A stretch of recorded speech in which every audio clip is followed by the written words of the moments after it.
This is Nelson. And Nelson. This is a 2012 Chevy Sonic, and it won't start. It actually failed on the interstate during heavy traffic and was damaged in trying to escape from the traffic. The engine just shut down and it won't start. What it does, however, is when you turn on the ignition dash lights up, all the lights come on, and it cranks. But it just won't start. We've tried troubleshooting this in various ways, and we're going to try replacing the ignition switch. So this is the damage that occurred when the engine shut off while on the freeway. He was trying to get off the freeway, and the road was being narrowed from 3 to 2 lanes, and he got hit along the side here by another car. So this was a pretty significant and disastrous failure on the interstate. Of course, the first thing you do when you're working on a car's electronics especially, you remove the negative terminal off of the battery first. And so we'll be doing that first. In this case, it requires simply a 10mm wrench to remove this. You simply loosen this thing here, and as you can see, it's already coming loose. And you just pull it, loosen a little more, and you simply pull it up and off, and now you've disconnected the electrical system. To get this shrouding off, we have to get to the screws that are holding it in to the steering wheel. To do that, you need to turn the key on and then turn the wheel all the way to the right. And you can see here, there's a Phillips head screw and there's one on the other side. So you simply unscrew that and remove it. And then by turning the steering wheel hard to the other side, you can get to the other one. So once you have the screws out, you can pull this shrouding off. And one of the things you'll want to do is to pull the steering wheel down and all the way out. And you can lock it or you can leave it loose, but you want to have it pretty much in that position. And then get yourself a screwdriver and just pry on this to separate it, the upper and the lower, and they will separate one from the other.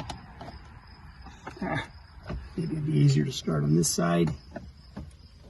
And indeed it was. And simply pull them down and out, and it will, if you can get it off this lever, and then that's free. Next, you want to remove this upper shroud. It is connected into here by some tabs. You just pull it straight back and snap it out, and then work this thing out of here,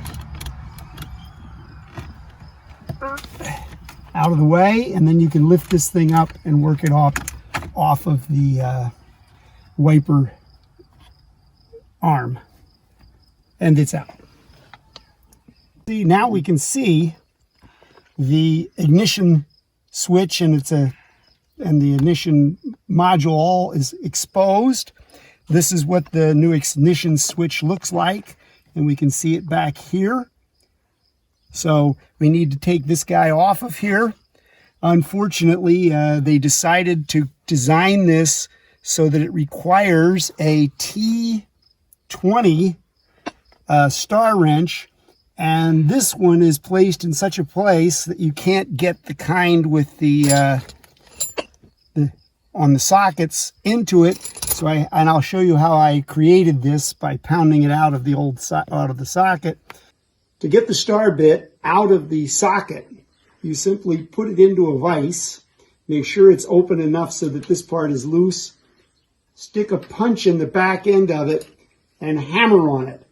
It doesn't take a lot of hammer, but it takes some force to crack those things loose until they fall out of there. Make sure you don't drop them into a place where you'll never find them. Okay, in order to get these back into place, you simply place them in their proper location and give it a sharp hammer blow, or two, until it's fully seated in the bottom. And you have to stick it in here and use a 1/4 inch, in this case, box wrench, and you get a hold of it like so, and you have to work it in there and make sure it's seated.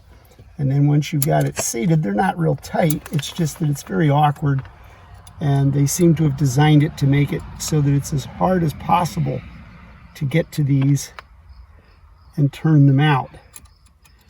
And once you've got it loose, it should just turn pretty easily in your fingers. Let me see if I can do this.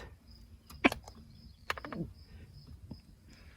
course, as it comes out, it starts hitting against other things on the back end so that you can't get it out fully, easily.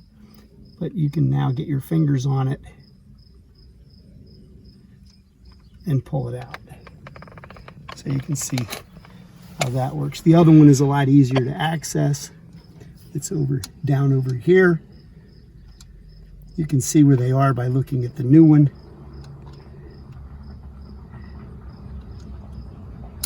And again, you have to get it in there. Now I'm going to go ahead and use this since I have it on hand.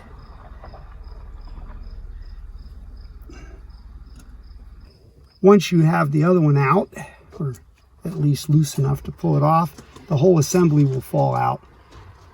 And now you have to take the wires off of it. Next trick is to get the wiring disconnected, and it's held in place by this, in this case, a reddish tab, and you have to get a screwdriver or something underneath of it and pull it up. It doesn't go very far, but you have to pull it up far enough so that you can depress. Let me use the screwdriver to point it out. This thing in the middle, and once you have it depressed, the whole connector pulls right out. When you're installing the new one, you need to make certain that this is oriented the exact same way so that it slips into place properly.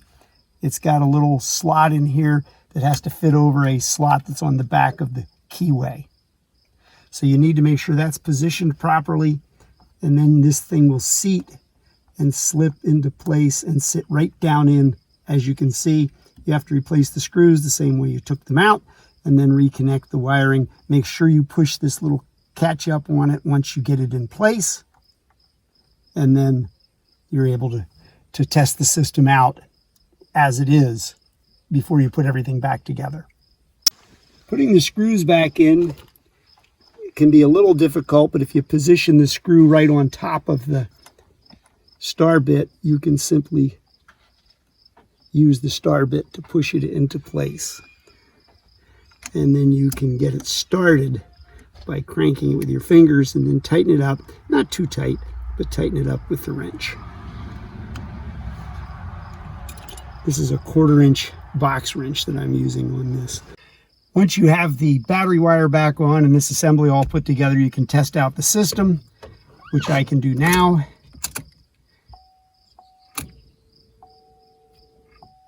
And then you can crank it.